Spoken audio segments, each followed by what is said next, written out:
To our new passengers, we welcome you aboard our Highway in the Sky.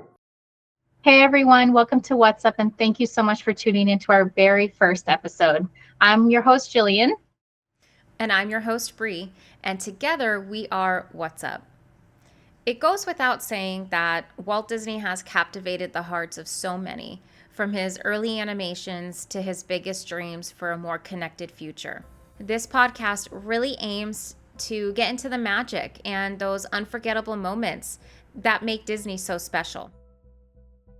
Here we stay up to date with the latest news, enjoy in-depth reviews, get travel-friendly advice, connect with fellow Disney enthusiasts, and so much more. Absolutely. And there's so much to uncover as we talk about Walt Disney and the lasting impact he's had on our world. The world of Disney is vast, and it's no wonder they call it the happiest place on earth. So, here's the beginning of episode 1, a tribute to Walt himself, the man behind the magic. Yeah. To kick things off, I want to take a moment just to dive into our background a bit. What should people know about you, Jill? What is it about Walt's legacy that inspires you? Sure. So I have always been a theater kid, loved musicals, and obviously growing up, Disney movies had amusing musicals. I have fond memories of my family taking me and my brother to Disney. We would always stay on property, and I always enjoyed being in that Disney bubble and getting to experience the wonders of Disney. I have many milestones that I have also celebrated with Disney, and it has honestly been the best. For anniversaries with me and my husband, to family trips, or even just date nights. Honestly want to share that love that I have for the place that has given me so many cherished memories. But what about you, Bree? Why are you so inspired by Walt Disney's legacy? So, I had a challenging childhood. I was primarily raised by a single mother. Disney movies played a critical role in my happiness as a child. During those tough times, Disney became a significant source of joy and an escape for me. Fast forward years later, I'm a mother of 2, and now I get to create some of the best memories of their lives at the Disney parks. As many times as we've been to Disney, every time we are there, we literally experience something different. The legacy of Walt Disney. I appreciate what he dreamt for the world. He inspired my young mind to be creative, adventurous, and I never phased out of that. And so to this day, yes, I am a Disney adult and I'm okay with it. Speaking of the term Disney adult, it often comes with such a negative tone, but it honestly doesn't bother me at all. Exactly. I just feel like, adults who are highly enthusiastic about Disney are sometimes just viewed as clinging to a childhood, leading to that stereotype.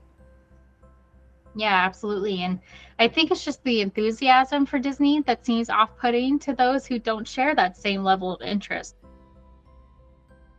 It's just like any other passionate fan base. Sports fans have their interests, and our interest just happens to be Disney. I don't think there's anything wrong with that. Exactly. I just believe that negative connotation comes from a mix of misunderstanding, maybe a cultural judgment. But at the end of the day, being a dedicated Disney fan's perfectly okay. Being a Disney adult is no different from being passionate, like you said, about sports, arts, and traveling even. Let's just normalize having a Disney hobby. Exactly. And I actually want to talk about Disney further by reflecting on the man behind the magic himself. Walt has quite a history. Yes. Yeah. Walt Disney, he was born December 1901 in Chicago, Illinois. He was a pioneer in animation and entertainment. And so his journey to becoming the man behind the magic was marked by his creativity, innovation, and perseverance. Yeah, he even showed an interest in drawing and storytelling and developed a love for trains at a young age. After serving in the Red Cross during World War I, Disney returned to the United States and began his career in the arts by creating short animated films and cartoons with his brother Roy. Those trains, they're definitely seen throughout the parks. You see them in Epcot and Magic Kingdom too. The Walt Disney World Railroad, front and center, right on Main Street. Walt, he definitely loved these trains.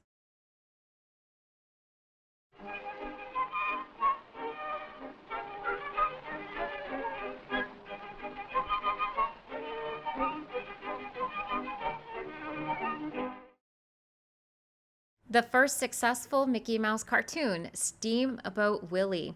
It premiered in 1928 and introduced synchronized sound to animation, really revolutionizing the industry. And I feel like this is where, Walt really thrived. Yeah, he really did. Throughout the 1930s and 1940s, Walt Disney pushed the boundaries of animation with the creation of its first full-length animated feature film, Snow White and the Seven Dwarfs. This film's success established Disney as the leading figure in entertainment. He continued to innovate with films like Pinocchio, Fantasia, Dumbo, and even Bambi. Right. In addition to those animations, Disney expanded into live action films, television, and those theme parks. His vision for a family-friendly amusement park led to the creation of Disneyland, which we have in Anaheim, California, and that opened in 1955.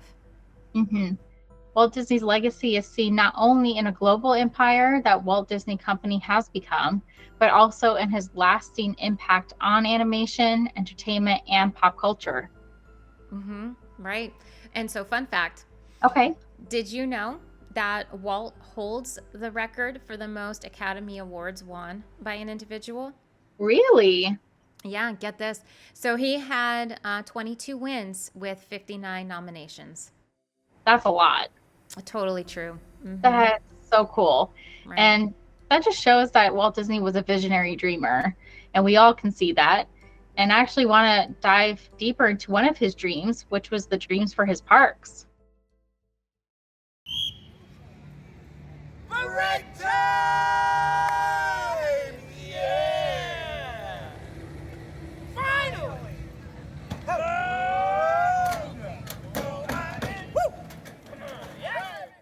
Welcome to Hollywood. Not a place on a map, but a state of mind that exists wherever people dream and wonder and imagine. A place where illusion and reality are fused by technological magic. We welcome you to a Hollywood that never was and always will be. Disney's Hollywood Studios presents Disney Movie Magic. Now your host, Walt Disney. How long is it since you had a world premiere? Well, of course, the big important premiere was Snow White, but we had a couple after that.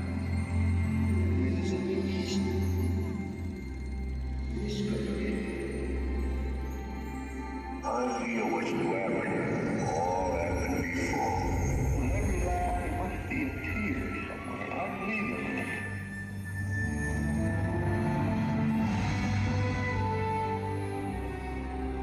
From time to time, people ask me, which is the favorite of all the pictures that we made?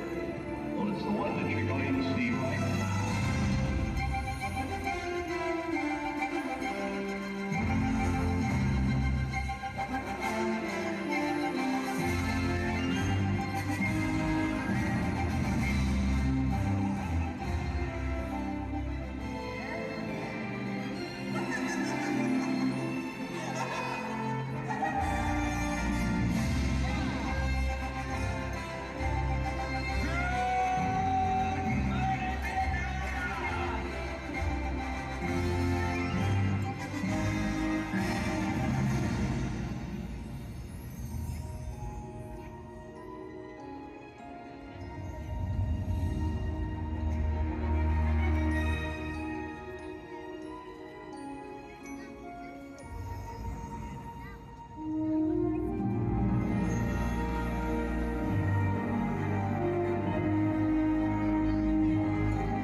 Walt had originally envisioned Walt Disney World as a place where he could execute more expansive ideas than what was possible in Disneyland, including his parks, Magic Kingdom, and EPCOT. That acronym, EPCOT, in all caps, means Experimental Prototype Community of Tomorrow, EPCOT.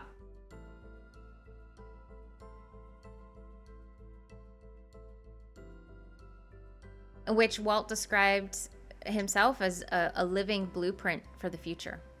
Yeah, that's such a good acronym. I love that. Not many people know it.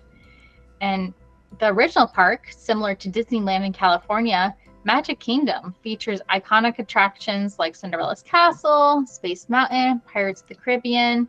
There's countless. Cue that iconic It's a Small World in Magic Kingdom. Yes. Yes. It's a Small World in Fantasyland is a boat ride that celebrates global unity and peace. It features over, I believe it's 300 animatronic dolls representing children from around the world, all singing that unforgettable theme song.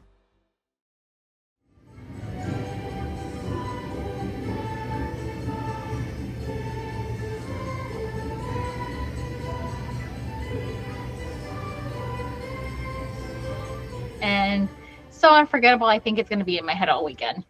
So what I believe you were trying to say is thank you. Thank you. You're welcome.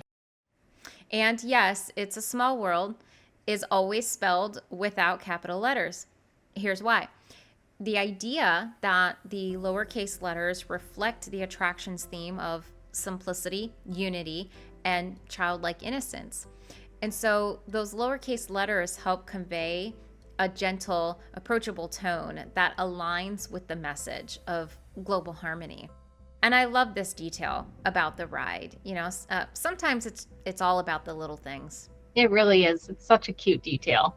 Right. And then there was EPCOT.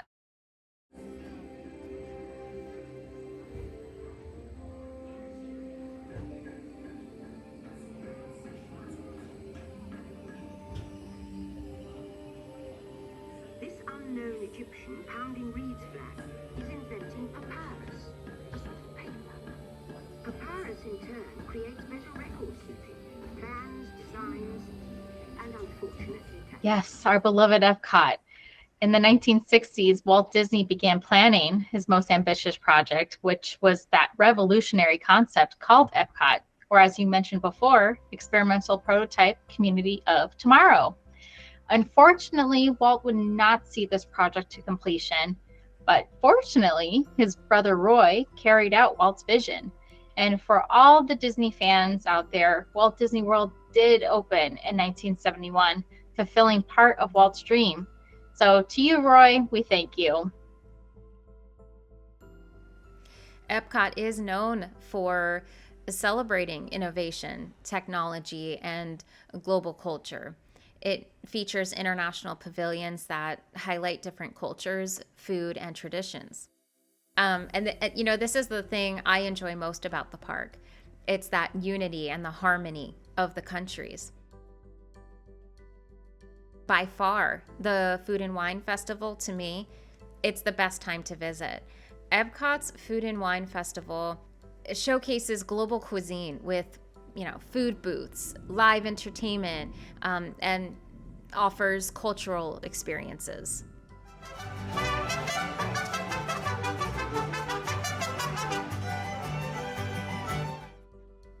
Disney World, as we know it today, has grown to include Disney's Hollywood Studios, which opened in 1989. This park focuses on the entertainment industry, with attractions inside Star Wars Galaxy's Edge and Toy Story Land.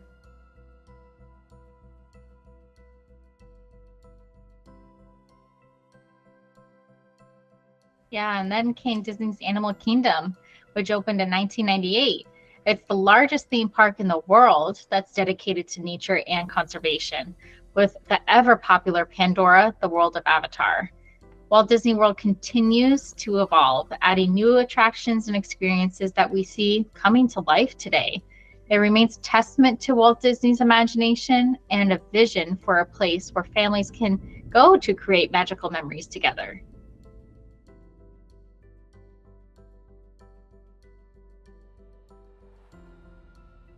Right. Disney's life and career exemplify the power of imagination and determination, making Walt a timeless figure who continues to inspire dreamers and creators from around the world. Yeah, really does. And speaking of his inspiration to the world, Walt Disney's legacy led to the joining forces with Pixar. I mean, Pixar is a winning when it comes to the art of storytelling. In fact, I feel like Pixar is really a powerhouse. Wouldn't you agree? Right. 100%. 1000%. Yeah. We can really get into a deep conversation over Pixar. And on that minor note, we'll add that to the clipboard. Okay. Oh, yes, one minor note here. In the coming weeks, there's going to be a lot happening to keep us busy. Lots of exciting things are planned. I'm going to be traveling internationally for most of October. It's going to be a very exciting month. And after all of that, episode 2 is set to release in mid-November. I'm so excited for that episode to drop. Very exciting.